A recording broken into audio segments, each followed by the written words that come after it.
Her mouth destroyed her destiny.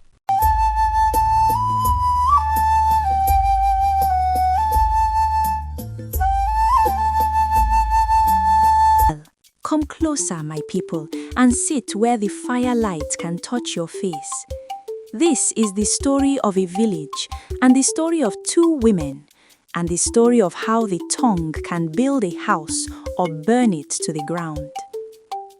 This story happened long ago in the village of Akarama, where the road bends like a snake and the people know each other's footsteps. In that village lived two women.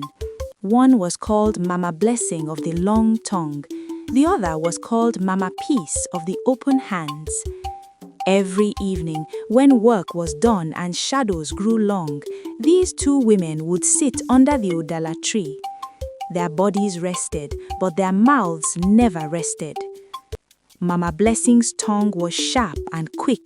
It moved faster than her legs. Before a matter reached the ground, her mouth had already carried it across the village. Mama Peace laughed and followed her, for at that time gossip tasted sweet like roasted groundnut.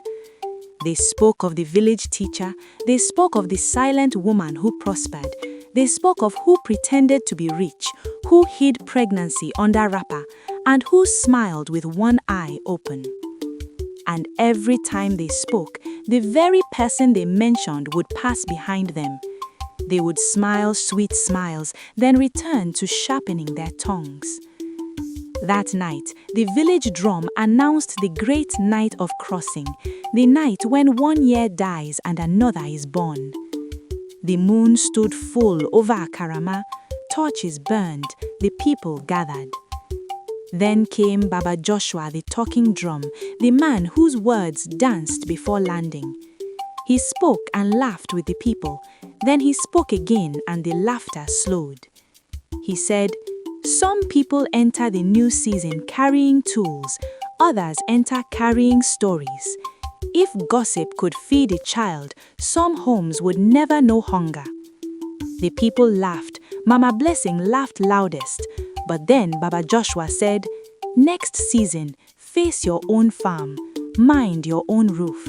The tongue that refuses rest will rest inside shame." Mama Peace heard this and her heart shook. When the year crossed, she bowed her head and whispered, "Help me change." Mama Blessing did not bow. Even as prayers rose, her mouth bent sideways to whisper another story. From that night, the road divided.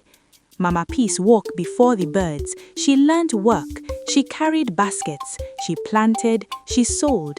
She kept quiet. When gossip knocked at her door, she refused to answer. Mama Blessing remained on the stool. Morning found her there. Evening left her there. Her calabash stayed empty, but her mouth stayed full.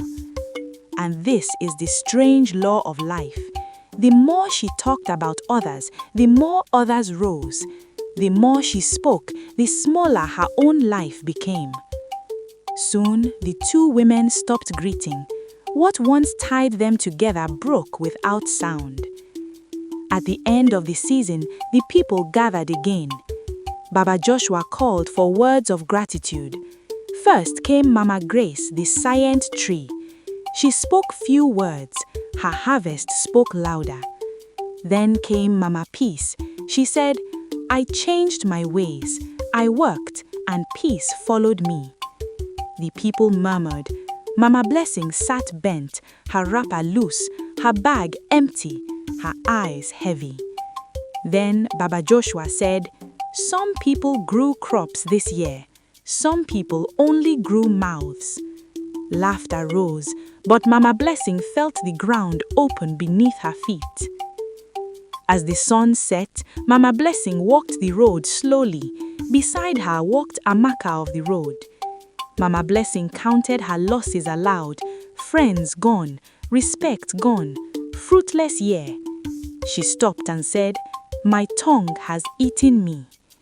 She bent low and promised, "I will change, I will wash my mouth. Let mercy remember me." She looked back toward the village where the drum once spoke. Closing moral. So listen well, my people. A mouth can open doors and a mouth can close destinies. The tongue that talks without rest will one day speak alone. This is the word. This is the lesson.